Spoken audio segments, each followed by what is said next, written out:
दिनों जो चर्चा चल रही है कि इस वक्त भारत को बहुत सचेत रहने की ज़रूरत है, ये क्यों हो रही है? ये जो बांग्लादेश और पाकिस्तान की बात है, इसका कोई भारत को बहुत गंभीरता से नहीं लेना चाहिए और न लिया जा रहा है। भारत की ताकत अमेरिका को भी परेशान करती है, चीन को भी परेशान करती है और बाकी पड़ोसी देश अब इस बात को जानते हैं कि अब 2014 के बाद से ये अलग भारत है। घर में घुस के बहुत आराम से मारता है। बड़ी बात यह है कि अमेरिका के साथ हमारे संबंध अभी कैसे हैं।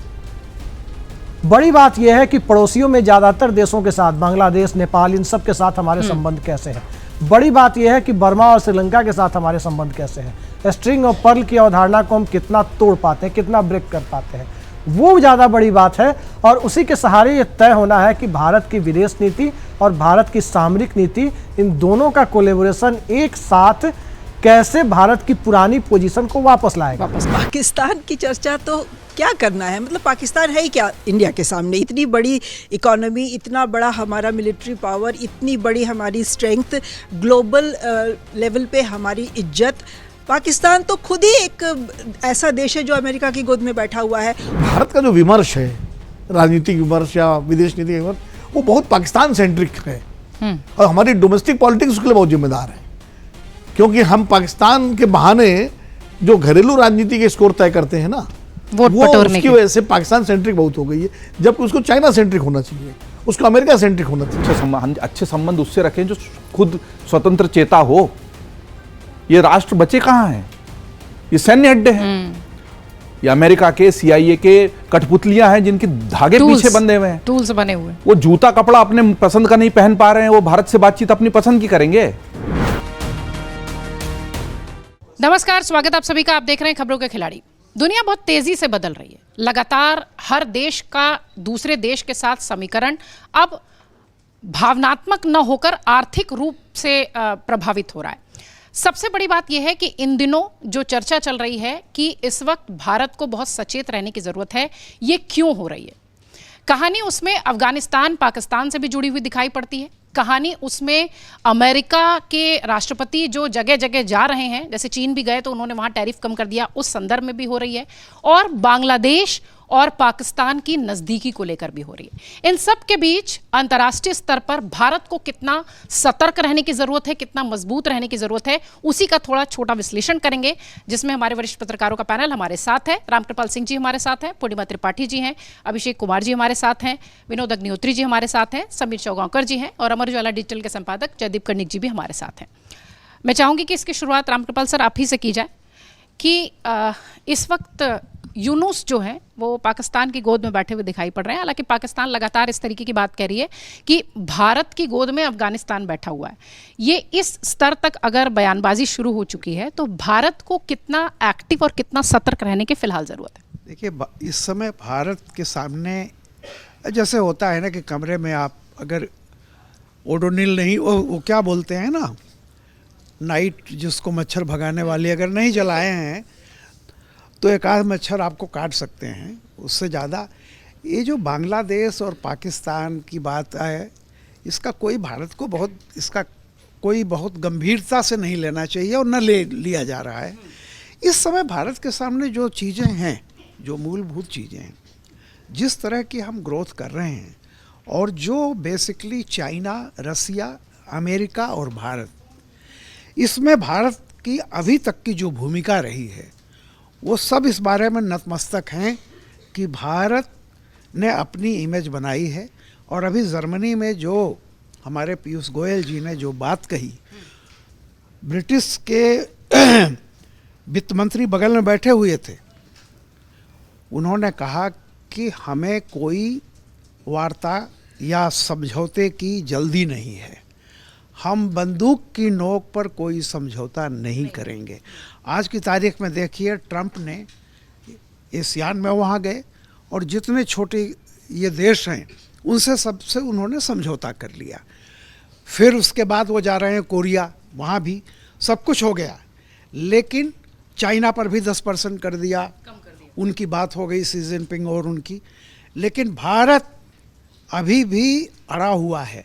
और एक अच्छी खबर आपको दूं, बाद में जो भी होगा, सितंबर जब से ये चीज़ें लगी हुई हैं तब से यह था कि भारत का एक्सपोर्ट बहुत गिर जाएगा, लेकिन जो खबर आ रही है वो खबर आ रही, थोड़ा बहुत हम पर असर पड़ा है, लेकिन जो हमने वैकल्पिक उसके देश को चुन लिया, सारी चीज़ें, हमारा एक्सपोर्ट बढ़ गया है।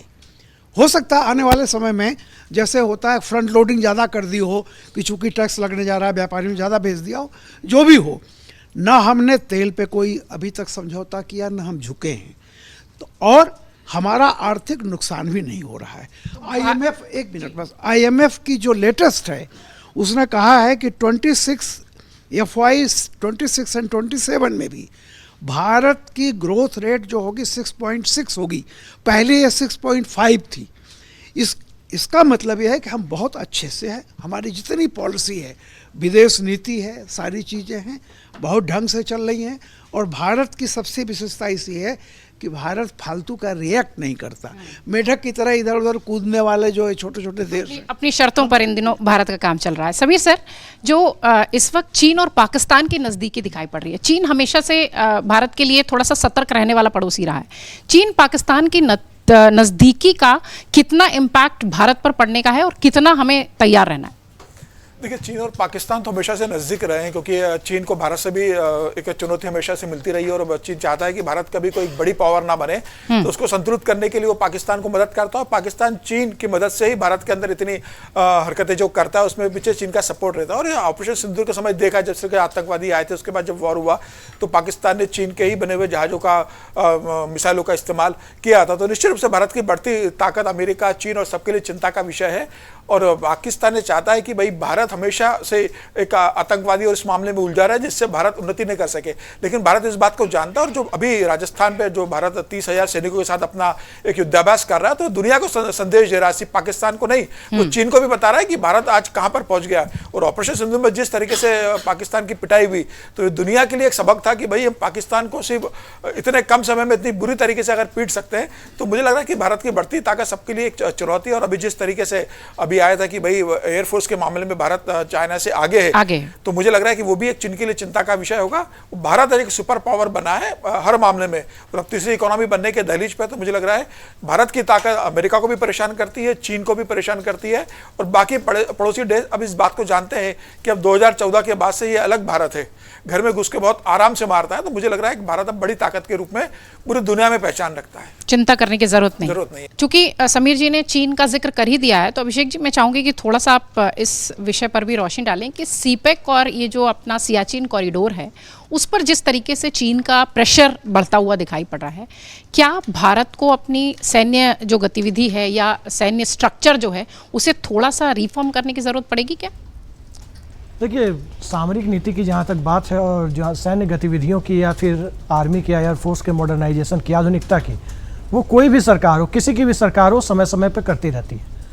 लेकिन बड़ी चीज़ ये होती है कि सामरिक नीति एक तरफ और पड़ोसियों के साथ आर्थिक और ट्रैक टू डिप्लोमेसी वाले संबंध दूसरी तरफ। अभी कहीं ना कहीं दिख रहा है कि दोनों में एक गैप है, अंतर है। अब जैसे देखिए, चीन के सामने आर्थिक रूप से हमारी स्थिति एक दिन में नहीं बिगड़ी है, और ऐसा भी नहीं है कि 2014 के बाद ही बिगड़ी है। जो वन साइडेड ट्रेड बैलेंस आपको दिखाई दे रहा है, उसने भारत की इकोनॉमी बहुत पहले से है और वो बढ़ता जा रहा है, घटने की बजाय बढ़ता जा रहा है। और यही वो स्थिति है जो पूरी दुनिया के सामने हमको एक्सपोज कर रही है, इंडिया को एक्सपोज कर रही है कि 4 या 5 ट्रिलियन की इकोनॉमी तो है, लेकिन कंट्री अंदर से खोखली है। अब 5 ट्रिलियन की इकोनॉमी हो जाए और उसमें 2.5 ट्रिलियन 2 लोगों के पास पहुंच जाए, तो फिर आम जनता को क्या मिला? वो हालात दिखाई दे रहे हैं। और जो मिडिल क्लास और लोअर मिडिल क्लास की स्थिति है, जिससे लोग आर्मी में जाते हैं या जिस सोसाइटी के लोग रिसर्च और इनोवेशन की तरफ आगे बढ़ते हैं, उसके अंदर जो परिस्थितियां अभी विद्यमान होती हुई दिखाई दे रही है, उसका असर राष्ट्रीय और अंतर्राष्ट्रीय स्तर पर मुझे लगता है कि रीड कर लिया गया है कि भारत के अंदर स्थिति क्या है। रही बात भारत की विदेश नीति की, तो सियाचिन की जहाँ तक बात है, वो झगड़ा चलता रहेगा। वो झगड़ा एक दिन में ख़त्म होने वाला नहीं है। और जिस वक्त चीन ने तिब्बत पर कब्जा किया, उस वक्त से ही ये तय हो गया था कि चीन के साथ हमारे सीमा विवाद अंतहीन समय तक जारी रहेंगे। अब समस्या क्या है कि पाकिस्तान और चीन की का जो नेक्सस है, उसे हम कैसे तोड़ें। हमारी विदेश नीति की सफलता इसी पर निर्भर करती है कि पाकिस्तान और चीन का जो नेक्सस है, उसको तोड़ने की दिशा में कौन सा कदम उठाया जाए। और तालिबान के साथ भारत अपने संबंधों को आगे बढ़ाकर, तो मेरा यह मानना है कि कतई चीन और पाकिस्तान के संबंधों को तोड़ नहीं सकता। ये छोड़ दीजिए गुड तालिबान बैड तालिबान की जो बातें होती है, कोई मतलब नहीं है इन सब बातों का। बड़ी बात यह है कि अमेरिका के साथ हमारे संबंध अभी कैसे हैं। बड़ी बात यह है कि पड़ोसियों में ज़्यादातर देशों के साथ, बांग्लादेश, नेपाल, इन सब के साथ हमारे संबंध कैसे हैं। बड़ी बात यह है कि बर्मा और श्रीलंका के साथ हमारे संबंध कैसे हैं। स्ट्रिंग और पर्ल की अवधारणा को हम कितना तोड़ पाते हैं, कितना ब्रेक कर पाते हैं, वो ज़्यादा बड़ी बात है। और उसी के सहारे ये तय होना है कि भारत की विदेश नीति और भारत की सामरिक नीति, इन दोनों का कोलेबोरेशन एक साथ कैसे भारत की पुरानी पोजीशन को वापस लाएगा। और 14 के बाद की जो परिस्थिति आप कह रहे हैं कि ये कर दिया, भारत घुस के मारता है, ये करता है। 2014 से 33 साल पहले तो भारत ने पाकिस्तान को 2 हिस्सों में तोड़ दिया था। ऐसा तो है नहीं कि 14 के बाद पाकिस्तान के साथ, 14 के बाद ही कुछ हुआ है। 14 के बाद दुनिया बनी है, जैसे नीतीश कुमार कहते हैं कि कोई कपड़ा ही नहीं पहनती थी महिला 2005 के पहले। वो उसी तरह की बात है कि 14 के पहले कुछ नहीं होता था। ठीक है, तो चुनावी जुमले होते हैं सर। एक और बिगड़ैल पड़ोसी की चर्चा करना चाहूंगी मैं। चीन के बाद अब पाकिस्तान का नंबर है। पाकिस्तान जगह जगह अंतर्राष्ट्रीय मंच पर यह बताने की कोशिश कर रहा है कि भारत अफगानिस्तान के जरिए हमें नुकसान पहुंचा रहा है। और वो जो स्टेटमेंट है कि भारत अफगानिस्तान की गोद में, मतलब अफगानिस्तान भारत की गोद में बैठा हुआ है, इसका सामरिक मतलब कैसे निकाला जाए? और क्या ये ऑपरेशन सिंदूर के बाद पाकिस्तान का एक नया एजेंडा देख रही हैं आप? पाकिस्तान की चर्चा तो क्या करना है, मतलब पाकिस्तान है ही क्या इंडिया के सामने। इतनी बड़ी इकोनॉमी, इतना बड़ा हमारा मिलिट्री पावर, इतनी बड़ी हमारी स्ट्रेंथ, ग्लोबल लेवल पे हमारी इज्जत। पाकिस्तान तो खुद ही एक ऐसा देश है जो अमेरिका की गोद में बैठा हुआ है। और अगर वो कहे कि भारत किसी की गोद में बैठा है तो ये बहुत कॉमिक स्टेटमेंट लगता है। मुझे इसको कोई सीरियसली लेता भी नहीं है, क्योंकि पाकिस्तान की सच्चाई हर किसी को मालूम है।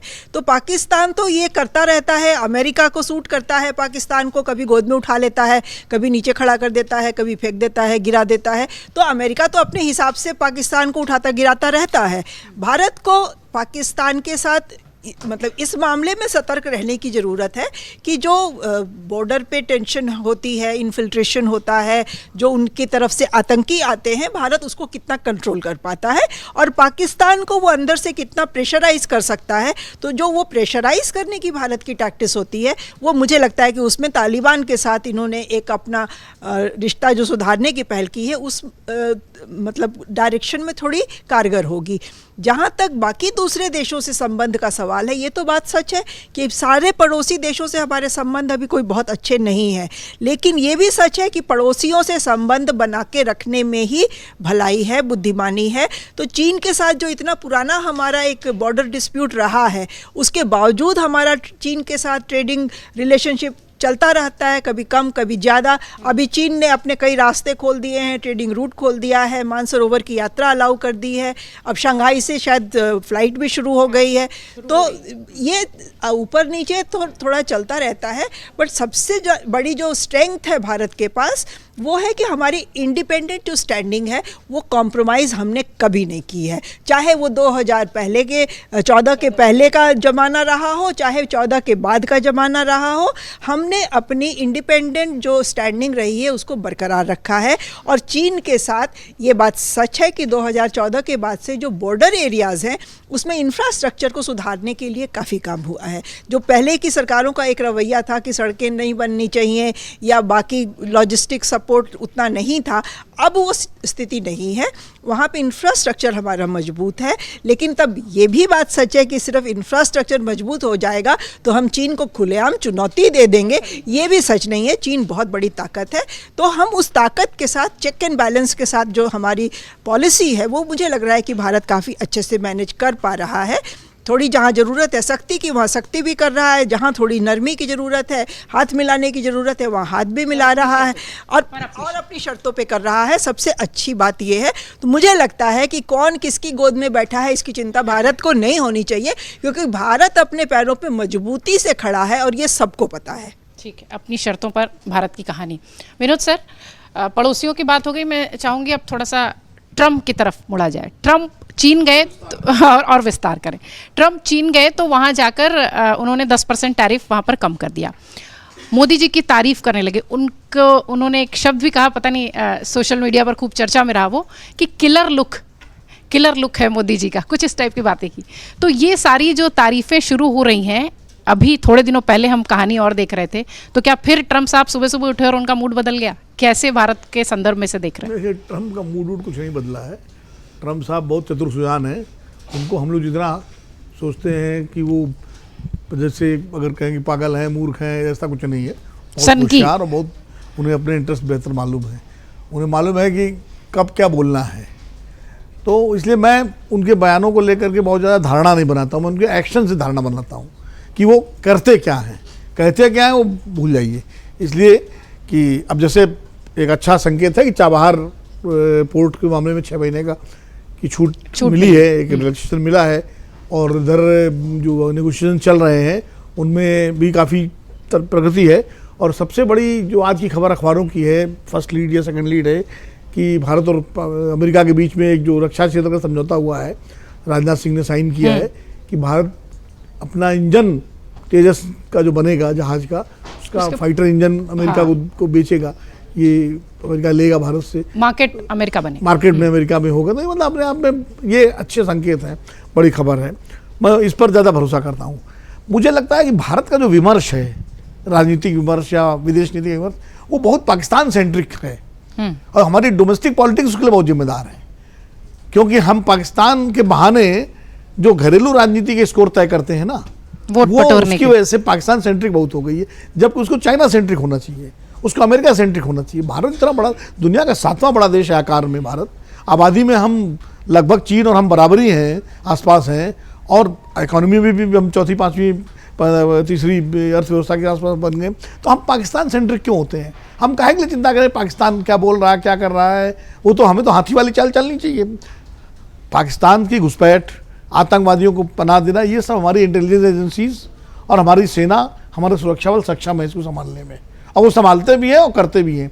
ये अलग बात है, कोई घटना हो जाती है तो सुर्खियों में आ जाती है, और उस वैसी अगर 20 घटनाएं वो रोक देते हैं तो सिंगल कॉलम चर्चा नहीं होती, वो अलग बात। लेकिन वो सक्षम है। इसलिए बहुत पाकिस्तान सेंट्रिक भारत के लोगों को नहीं होना चाहिए। हमको चाइना सेंट्रिक होना चाहिए, अमेरिका सेंट्रिक होना चाहिए, यूरोप सेंट्रिक होना चाहिए।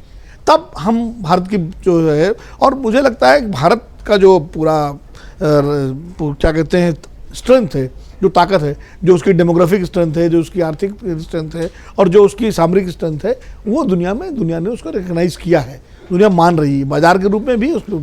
लेकिन ये जरूर है कि आंतरिक रूप से जो हमारे अंतर्विरोध हैं, जो हमारी तमाम तरह विरोधाभास हैं, खासकर आर्थिक असमानता, और उसको लेकर के आज भी 5 ट्रिलियन की इकॉनमी है, होने जा रहे हैं, लेकिन हम 80 करोड़ लोगों को खाना खिला रहे हैं, तो ये तो कोई अच्छा संकेत नहीं है। तो इस तरह की चीज़ों पर ध्यान देना चाहिए। और अमेरिका की, यूरोप की और चीन की भी भारत के साथ अच्छे रिश्ते बनाना मजबूरी है। उनको भी मालूम है कि बिना भारत से अच्छे रिश्ते बनाए उनका जो सपना है ग्लोबल पावर का, वो पूरा नहीं हो सकता। और इसीलिए चीन का रुख भी भारत के प्रति देखिए बदल गया है, और अमेरिका भी धीरे धीरे, आपको लग रहा है ट्रम्प साहब जिस तरह बयान दे रहे हैं या वो हो रहा, तो उनको भी मालूम है। और खास करके ट्रम्प को अलग करिए और अमेरिका को करिए, तो अमेरिका का जो आम आदमी है, अमेरिकन्स हैं, वहाँ के नीति निर्धारक हैं, वहाँ का थिंक टैंक है, वहाँ का इंटेलिजेंसिया है, वहाँ का कॉरपोरेट है, वो भारत के खिलाफ नहीं है, और वो भारत के महत्व को समझते हैं। और इसीलिए जब ट्रम्प को इस तरह का कदम उठाते हैं तो वहाँ अमेरिका में भी ट्रम्प का विरोध होता है। अब ट्रम्प साहब चाइना गए, चाइना को लेकर बड़ी बड़ी बातें कर रहे थे ट्रम्प साहब, और गए, और शी जिनपिंग के सामने बिल्कुल आप किस मुद्रा में खड़े थे, अगर वो फोटो देखिए तो शी जिनपिंग तो बिल्कुल भावशून्य खड़े हुए थे, और ट्रम्प साहब ही बोल रहे थे, मुस्कुरा भी रहे थे, हंस भी रहे थे, और कोशिश कर रहे थे। तो और उसके बाद 10% टैरिफ भी कम कर दिया, रेयर अर्थ का उन्होंने समझौता भी कर लिया, मटेरियल का। तो ये सारी चीज़ें विश्व राजनीति में होती हैं। अब मुझे लगता है कि भारत को ये बात सही है कि अपने सारे पड़ोसी देशों से संबंध अच्छे रखने चाहिए, और इस मामले में नेपाल हो, श्रीलंका हो, बांग्लादेश, ठीक है आज वहाँ सत्ता परिवर्तन हो गया, मोहम्मद यूनुस बैठे हुए हैं, उनकी जो सहानुभूति है वो पाकिस्तान के साथ है, लेकिन ये बांग्लादेश को नहीं भूलना चाहिए कि टिक्का खाने किस तरह से वहाँ कत्लेआम कराया था, किस तरह पाकिस्तान की फौजों ने वहाँ गोले बरसाए थे, क्या क्या किया था, और तब भारत ही वहाँ खड़ा हुआ था उनके साथ। मोहम्मद यूनुस साहब को भूलना नहीं चाहिए, और भारत को ये हमेशा याद दिलाना चाहिए बांग्लादेश को कि आज आपका अस्तित्व और आपकी जो ताकत है उसमें भारत का कितना बड़ा योगदान है। तो एक पाकिस्तान की समस्या है, मुझे लगता है, मेरी व्यक्तिगत राय ये हो सकता है, पाकिस्तान के साथ भी हमको, जहाँ हमको डंडे से की जरूरत है, वहाँ डंडा चलाना चाहिए, चलाया भी हमने, लेकिन एकदम से संवादहीनता नहीं करनी चाहिए कहीं पड़ोसी ना होने के कहीं। नाते। एक ताकि पड़ोसी तो है वो, अटल जी का कहना था कि आप दोस्त बदल सकते, पड़ोसी नहीं बदल सकते। तो आपको कहीं ना कहीं कुछ ना कुछ तो उसके ऊपर एक मॉरल प्रेशर बनाना पड़ेगा कि वो लिहाज में ही कई चीज़ें हो जाती हैं। हमारी आपकी खुली लड़ाई हो तो हाँ, आप हमारे खिलाफ सब कुछ करोगी। अगर मान लीजिए हम आपसे अच्छे से बोल रहे हैं, सब कर रहे हैं, तो आपको भी थोड़ा लगेगा लिहाज कि रख भाई लें। सामने जो है तो ना ही करें कुछ, तो वो एक रखना चाहिए। और अफगानिस्तान की वाली बात मैं आखिर में बोलूंगा, अफगानिस्तान शुरू से भारत का बहुत शानदार दोस्त रहा है। वो चाहे वहाँ कोई भी सरकार हो, एक कालखंड था जब तालिबान पहले वाला, तालिबान 1 का जब शासन था, जब जनरल मुशर्रफ पाकिस्तान में थे, वो तालिबान जो था मोहम्मद मुल्ला उमर वाला, उसने भारत के साथ उसके रिश्ते जरूर अच्छे नहीं थे भारत के। और हमारा जो कांधार अपहरण कांड हुआ था, कांधार की धरती पर ही हमारा विमान गया था और वहाँ से हमारे यात्रियों को वापस लाया गया था, तो उसमें उसकी भूमिका संदिग्ध थी। लेकिन इस समय जो स्थिति है जियोपॉलिटिकल, और जो तालिबान का जो नया नेतृत्व है, वो भारत के साथ अच्छे रिश्ते चाहता है, क्योंकि भारत का एक बड़ा इन्वेस्टमेंट है अफगानिस्तान में, और अफगानिस्तान के पुनर्निर्माण में भारत लगातार पिछले 20-25 साल से सहयोग कर रहा है। अफगानिस्तान इसको समझता है, और अफगानिस्तान और पाकिस्तान कभी सही सच्चे दोस्त हो ही नहीं सकते, क्योंकि जियोपॉलिटिकल सिचुएशन ऐसी है कि जो डूरन लाइन है हमेशा उसको अफगानिस्तान मानता नहीं है, हमेशा और पाकिस्तान उस पर जोर दे रहा है। तो जो भारत और चीन की स्थिति है कि हम मैकमोहन लाइन की बात करते हैं, वो मैकमोहन लाइन मानते नहीं है, वही अफगानिस्तान के साथ है। और एक और है, उसके ऐतिहासिक कारण भी है। अफगानिस्तान में जो पंजाब का जो प्रभुत्व है, पंजाबियों का जो प्रभुत्व है, वो जो आपका खैबर पख्तूनख्वा वाला इलाका और अफगानिस्तान से लगा हुआ इलाका है, जो हमेशा पाकिस्तान के अस्तित्व के खिलाफ रहा है, उसको भी अफगानिस्तान से मदद मिलती है। तो पाकिस्तान के अंदर जो घटनाएं होती हैं वो वाया अफगानिस्तान में तमाम संगठन है वो करते हैं, इसलिए अफगानिस्तान पाकिस्तान के बीच में तो झगड़े होते ही रहेंगे, और भारत को उसका रणनीतिक फायदा उठाना चाहिए। जिस तरीके से भारत के पड़ोसियों को लेकर चर्चा हुई कि एक बार फिर से सोचने की ज़रूरत है कि हमारे लोग पिछले एक हफ्ते में अगर आप देखिए तो यूनुस पाकिस्तान के लोगों से मुलाकात करते हैं, वहाँ अपनी बात रखते हैं, हम साथ हैं की बात करते हैं। एक मनोवैज्ञानिक दबाव जो है भारत पर बनाने की कोशिश ये उसके पड़ोसी कर रहे हैं। तो क्या ये डुअल फ्रंट वाले जो नेता एक साथ जुड़ते जुड़ते या देश जुड़ते दिख रहे हैं, तो भारत को फिर से पुनर्गठित करने की ज़रूरत है अपने पड़ोसियों से संबंध या बाकी जो एक्टिविटीज़ है? नहीं, भारत पूरा खुद को पुनर्गठित तो फिर अखंड भारत के रूप में कर ले तो ही ठीक है, वरना जिन देशों का अस्तित्व ही हमारी वजह से है, वो हमें आग दिखा रहे हैं। वो अब हमारे आग दिखा रहे हैं। वो हमसे ही पैदा हुए हैं, वो अस्तित्व ही इस वजह से कि भारत रहा। और भारत ही नहीं होता तो बांग्लादेश कैसे बन जाता, पाकिस्तान कहाँ से बना? और बांग्लादेश के लिए जो ठीक कह रहे हैं कि भाई बनवाया, तो अब जब बनवाया और उसके बाद वो अपने सारे हमारे जो उनके वो सत्कर्म है, एहसान कह लीजिए, कुछ भी कह लीजिए, पुण्यकर्म कह लीजिए, वो भूला दे रहा है। तो ये सब चेहरे हैं। हमको यूनुस की बात करना ही नहीं चाहिए, मुनीर की बात करना ही नहीं चाहिए, ये सब कठपुतलियाँ हैं। अब भारत सब कह रहे हैं, मैं मानता हूँ विनोद जी भी इतने समय से अंतर्राष्ट्रीय आदमी, हम अच्छे संबंध उससे रखें जो खुद स्वतंत्र चेता हो। ये राष्ट्र बचे कहाँ हैं? ये सैन्य अड्डे हैं, ये अमेरिका के CIA के कठपुतलियां हैं जिनके धागे पीछे बंधे हुए हैं, टूल्स बने हुए हैं। वो जूता कपड़ा अपने पसंद का नहीं पहन पा रहे हैं, वो भारत से बातचीत अपनी पसंद की करेंगे। इस तथ्य को झुटलाकर हम बात करेंगे तो हम बढ़िया भाषण कर सकते हैं, लंबे निबंध लग सकते हैं, एडवर्टोरियल और एडॉप्स उस पर लिखे जा सकते हैं, लेकिन सच तो यही है कि इनका अस्तित्व बचा कहाँ है? हमारे आसपास के देशों में किसकी शह पर क्या हुआ है? श्रीलंका में चीन की भूमिका क्या रही? बांग्लादेश की तख्ता पलट में अमेरिका की भूमिका क्या रही? पाकिस्तान अब जब दिख रहा है कि इतना बड़ा ऑपरेशन सिंदूर होने के बाद भी वहीं खाना खा रहे हैं, वहीं भोजन कर रहे हैं, वहीं अब इसको हमको तो फिर अब या तो इनको अकल आ जाए कि किसी की गोद में बैठना बेकार है, और या फिर अगर अफगानिस्तान हमारी गोद में बैठा दिखाया देता है तो जलन मत करो। तुम रणनीति कर सकते हो तो हम क्या, हम घास की रोटी थोड़ी खाते हैं यार, हम भी तो दाल रोटी खाते हैं ना।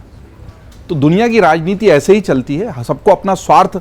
भारत इस वक्त कठिन दौर से गुजर रहा है। कठिन दौर से इसलिए गुजर रहा है कि अभी कोई पक्का दोस्त और पक्का दुश्मन है ही नहीं। दो ध्रुवीय विश्व में तो हमने खुद को गुट निरपेक्ष रख लिया कि ना हमें लेफ्टिस्ट वाले सोवियत संघ के गुट के साथ जाना है, ना पूंजीवादी अमेरिका के साथ जाना है। अब जब सोवियत संघ का विघटन हो गया और बहुत समय तक एक ध्रुवीय विश्व बना रहा, तो उसमें भी हमने अपनी स्थिति फिर भी ठीक रख ली, मेंटेन रखी। अब अमेरिका और चीन जैसे दो ध्रुव उभरने के बाद वो दोनों दोस्ती कर रहे हैं। अमेरिका भारत पर तो ज्यादा टैरिफ थोप रहा है, H1B वीजा का हमारे ऊपर रेस्ट्रिक्शन लगा रहा है, हमारे को दबा रहा है, धमका रहा है, चाबहार का 6 महीने का उठाकर एहसान जता रहा है, और चीन के घर में जाकर झुका हुआ पड़ा हुआ है नतमस्तक। तो दो ध्रुवी भी ठीक से कहाँ रही। और वही चीन रूस के साथ मिलकर यूक्रेन का वार कर रहा है, जिसको रुकवाने के लिए जमीन आसमान एक करे हुए हैं अमेरिका। और ये सारे प्रतिबंध क्यों लगाए हैं ना, रशिया और यूक्रेन युद्ध के मद्देनजर, और उस युद्ध को उकसाए रखने में और पीछे से जलाए रखने में कितनी बड़ी भूमिका चीन की है। उसकी गोद में तुम इतने पेचीदा समीकरणों के बीच भारत के लिए बहुत, उसकी विदेश नीति को नए सिरे से न केवल परिभाषित करने की, और मैं समझता हूं कि जो लोग बैठे हैं शीर्ष पर वो इसको समझते हैं, भारत ने अपने विदेश नीति में हमेशा बहुत संतुलित कदम उठाए हैं। कुछ गलतियां भी हैं, गलतियां सभी देशों से होती है, इससे हमसे भी कुछ ऐतिहासिक भूलें हुई हैं, लेकिन अभी जिन देशों के साथ, खासतौर पर अपने पड़ोसियों के साथ हम डील कर रहे हैं, वो हमारे पड़ोसी नहीं हैं, वो किसी की कठपुतली हैं, और उनकी डोर जिन लोगों के हाथ में, उनसे हमारे समीकरण वैसे सधे हुए हैं नहीं जैसे पहले होते थे। तो उस डोर को नचाकर हम पर दबाव बनाने की कोशिश कर रहे हैं, और इस दबाव से निकलने की शक्ति भारत में है। ये बात सही है कि हमारी, जो अभिषेक जी कह रहे थे कि 5 ट्रिलियन की इकोनॉमी बन रही है, वो हमारे आंतरिक मसले, उसमें हमें काम करना चाहिए कि हमारी अगर इकोनॉमी में, जीडीपी में सर्विस सेक्टर का योगदान इतना ज़्यादा होगा और प्रोडक्शन का कम होगा तो एक अलग विषय, चिंता पर का बाहर से जब हम दुश्मनों से गिरे तो हम इन चिंताओं को छोड़कर राष्ट्र के साथ खड़े रहेंगे, राष्ट्र के नीति निर्धारकों के साथ खड़े रहेंगे, और उन चुनौतियों की गंभीरता, जो लोग इस तरह के वीडियो देख, वो इस बात से समझ लेना कि हम डील ही देशों से कर नहीं रहे हैं। मोहम्मद यूनुस कोई राष्ट्र प्रमुख है क्या? वो कठपुतली हैं, उनको जो आदेश मिल रहा है वो कर रहे हैं, बैठाया गया इसीलिए। हाँ, इसीलिए बैठाएगा। भाई जब आसिम मुनीर और बाकी जितने खैरख्वाह पाकिस्तान के आप कह सकते हैं, वो लगातार अपने देश से ज्यादा तो व्हाइट हाउस में नजर आ रहे हैं, आप किससे डील कर रहे हैं? आप अमेरिका से, और अमेरिका में एक ऐसा व्यक्ति बैठा है जिसको लग रहा है कि अमेरिका की असली ताकत तो बाहें मरोड़ने में है, कान उमेटने में है, कभी बाहें मरोड़ रहे हैं, कभी कान उमेट रहे हैं, और चीन के साथ दुनिया के समीकरण इस वक्त बहुत पेचीदा हैं, और इस दौर से निकलकर दुनिया वहां पहुंचे जहां पर हम अपनी स्थिति, उसके पहले हमें अपने सारे हितों की रक्षा करनी पड़ेगी। और ऐसे में हम नागरिक के रूप में, हम भाजपा के समर्थक हो सकते हैं, कांग्रेस के हो सकते हैं, वाम दलों के हो सकते हैं, जदयू के हो सकते हैं, मायावती, लेकिन उसके पहले हम सब तब है ना जब हमारा राष्ट्र है, और हमारा राष्ट्र इस वक्त अंतर्राष्ट्रीय समीकरणों की दृष्टि से बड़ी कठिन चुनौती से गुजर रहा है। इस चुनौती को हर नागरिक को समझना चाहिए। पड़ोसी देशों में, जो जयदीप जी ने कहा, जो लीडर हैं वहाँ पर, जिनका मासे से कनेक्ट रहा है, बांग्लादेश के तो निर्वासित हैं ना, पाकिस्तान में जेल में हैं, और नेपाल वाले पता नहीं इस समय कहाँ हैं वो लोग जो है। नहीं, वहाँ जेएनजी के नाम पे पलट हो गया, क्या हो गया? कुछ नहीं हुआ। तीनों देशों में कठपुतली सरकार है। शहबाज शरीफ कोई नेता है क्या? जिस तरह बने हैं, या अभी पूरे आदर के साथ जो हमारी जो नेपाल की प्रधानमंत्री बनी है, बहुत भली महिला है, लेकिन वो जन नेता थोड़ी है। सर, ये पहली बार थोड़ी कर रहे हैं ये देश ना, इन्होंने लीबिया में क्या किया, इराक में क्या किया, बहुत पहले से ये सारे देशों में कठपुतली शासक बिठा, इनकी रणनीति है, कठपुतली शासक बिठा दो और उनको अपने सैन्य अड्डे के रूप में इस्तेमाल करो। वैसी दुनिया में आपको अपना संप्रभुता को और अस्तित्व को बचाए रखना बहुत बड़ी चुनौती है। और अमेरिका के खुद बड़े नीति निर्धारकों के उस बयान को हाईलाइट करना चाहिए, जिसमें उन्होंने कहा कि भारत जैसे चंद देश ही बचे जो अमेरिका की इस दादागिरी के आगे और चीन की रणनीतियों के आगे नहीं झुके और बचाए रखे हुए अपने अस्तित्व। तो भारत बखूबी जानता है कि चुनौतियों से कैसे निपटना है और चुनौतियों को अवसर में कैसे बदलना है। भारत की रणनीति के मूल में यही छिपा हुआ है। नो डाउट कि लगातार पड़ोसी देश जो हैं वो भारत पर प्रेशर बनाने की कोशिश कर रहे हैं। उसके बाद यूरोप के वो सारे देश, अमेरिका, ये सब लोग ये कोशिश कर रहे हैं कि भारत झुके। लेकिन जैसा कि हम सब हमेशा से जानते हैं कि भारत की अपनी विदेश नीति, सामरिक नीति इतनी स्पष्ट और क्लियर है कि उसे झुकने जैसे शब्द की कहानी उसकी किसी लिस्ट में नहीं आती है। फिलहाल भारत को सचेत रहने की जरूरत है, जो हमारे तमाम वरिष्ठ पत्रकारों ने भी कहा। बहुत शुक्रिया आप सबका खबरों खिलाड़ी देखने के लिए। धन्यवाद। कमेंट बॉक्स खुला हुआ है, जिस तरीके की खबरें आप चाहते हैं, विषय चाहते हैं, जरूर बताएं।